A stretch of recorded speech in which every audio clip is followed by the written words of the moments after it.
Hello and good morning. Welcome to the Rise and Shine podcast. I am your host, Haylee Jacob, and today we are going to talk about voting and talk about my feelings on voting and how important I think it is and how we should approach voting and approach praying for our nation as Christians. So grab your coffee, find your comfiest chair, and let's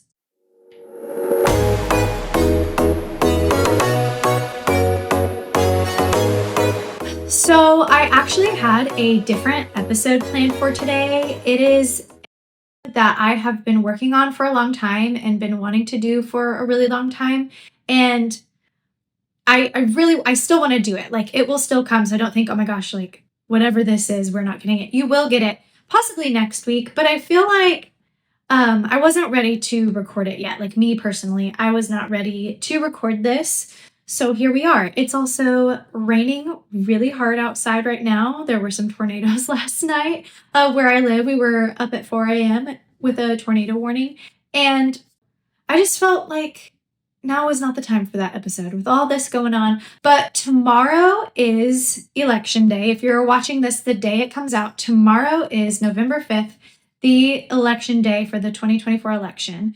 And while it is too late to register to vote, I do want to encourage you all to be praying and really think about who to vote for and really be praying for this country, whichever direction the election goes.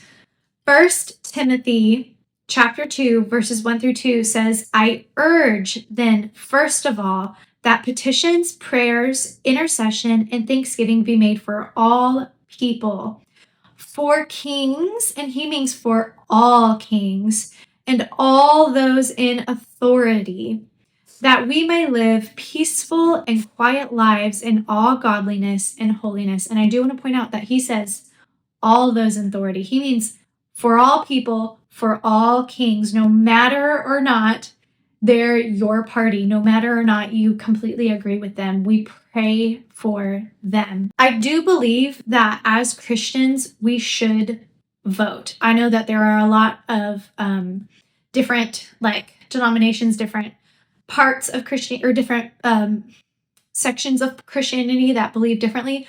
I do believe that we should vote, and we should vote according to our faith and our beliefs.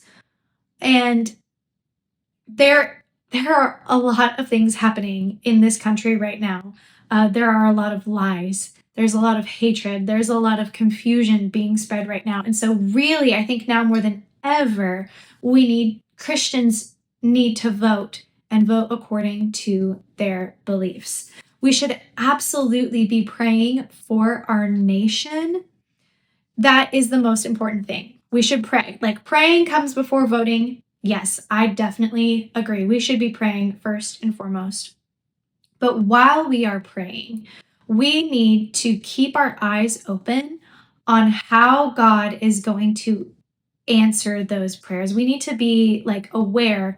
Maybe he's going to answer it differently than what we think. You could pray all day long, but if Christians don't go out there and vote according to our worldview, according to our beliefs, according to what we think is important, and the other side is doing that, the other side is going out and voting, then what do you think will happen, right? If the other side is going out and voting and we're not, I'm not saying that it is a works-based theology, but I am saying that God understands how our country works. He understands how it was set up. He understands that votes equal the president, right? And of course, there's the Electoral College and all that. But he understands. He was there when it was set up. He understands how our country works.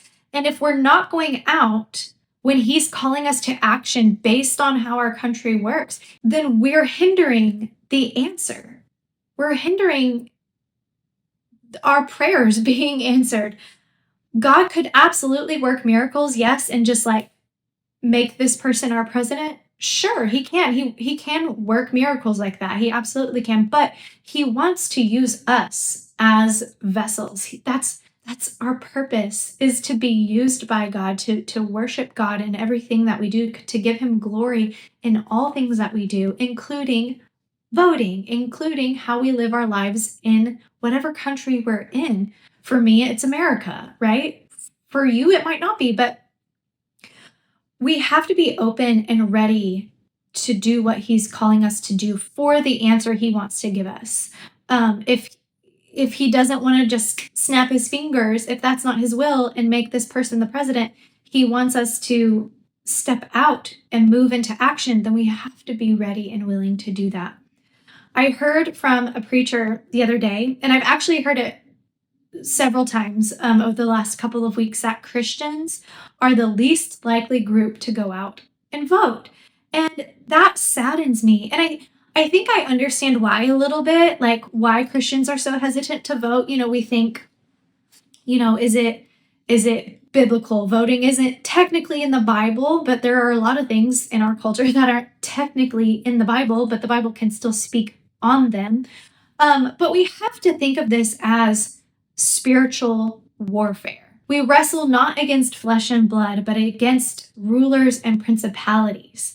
We have to move when God says move, because yes, voting is a physical action. Yes, it is voting for like a literal ruler, but we have to look at it as a spiritual battle, that we're voting for we're going up against rulers and principalities physically and spiritually. Proverbs 29:2 says, when the righteous thrive, the people rejoice. When the wicked rule, the people groan. And again, in Proverbs 14:34 says, righteousness exalts a nation, but sin condemns any people. I want you to take those two verses and really think about them. Like, let them color how you're going to vote. Let them color your opinions on what a nation should look like. It says righteousness exalts a nation, and sin condemns any people. I'm not saying that like America was like always a Christian nation, and like, because I don't know if I believe that fully, actually. I do think a lot of our founding fathers were Christian, and a lot of our principles are Christian principles, but I'm not necessarily saying that, but we should be the righteous ones in the nation. If we are righteous and we vote according to our righteousness, then that should exalt the nation. I think there's a lot of deception happening too, especially with all elections. Politics are known to be deceptive, but especially this one. And I am seeing too many Christians fall for this deception. We talked a couple weeks ago about the armor of God, and there are some Christians out there, and if you didn't see that episode, I do encourage you to go back and watch it or listen to it, because the armor of God is so, so important, especially today.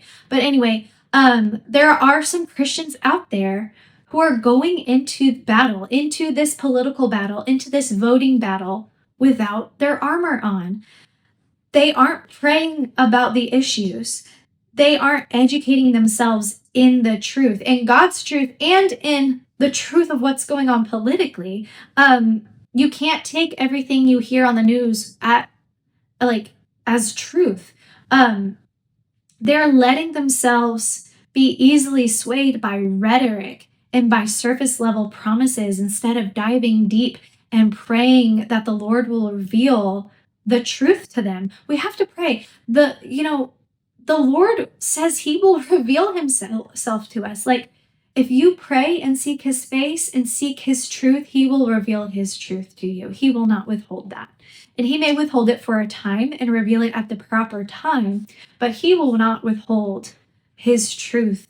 Some of us are more concerned with personalities of the candidates than the ideas that they stand for. And I find that a big problem. God did not say that all rulers were going to be Christians. He didn't say that. He didn't even say that they all would be good people.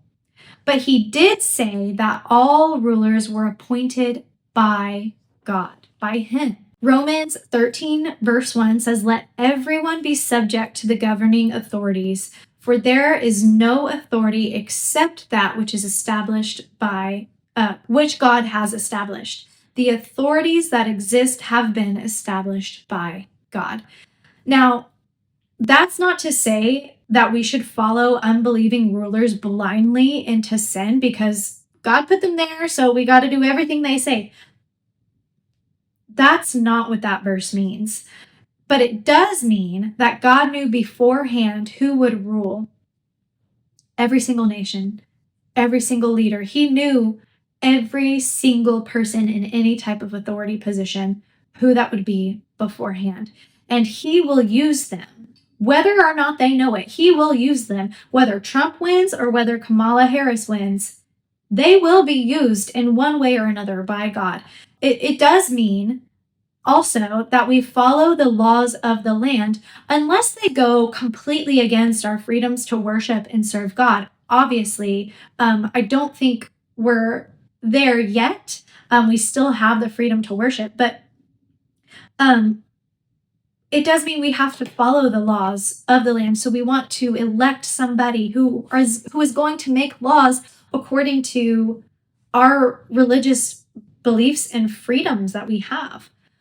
So whoever ends up being president, no matter what laws are created in the future, God is still in control and he is still king. He knows every single ruler. He knows every single person in authority, and they have been established by God. No matter what side they're on, God knew that they were going to be there, and he's going to use that for the good of his kingdom in some way, shape, or form because he is still king. 2 Chronicles 7, verse 14 says, "If my people who are called by my name will humble themselves and pray and seek my face and turn from their wicked ways, then I will hear from heaven, and I will forgive their sin and I will heal their land." So, my fellow Christians, and even if there are any unbelievers out there, I urge you, think about the issues, not the person. Think about who will represent your beliefs and pray long and hard about the state of our country and for our next leader of the country. Humble yourself, turn from your wicked ways, drown out the loud voices of lies and confusion and replace them with God's peace and truth, and pray. The Lord will heal our land one way or another. This episode, please share it with your friends and leave a review, subscribe, and follow the podcast on Instagram at the Rise and Shine Podcast, and the word "and" is spelled out. If you have any questions or topics you'd like me to discuss, go ahead and leave a comment below if you're watching on YouTube, or send me an email, Haylee.riseandshine@gmail.com. That's Haylee, and the word "and" is spelled out. Now, go up and shine.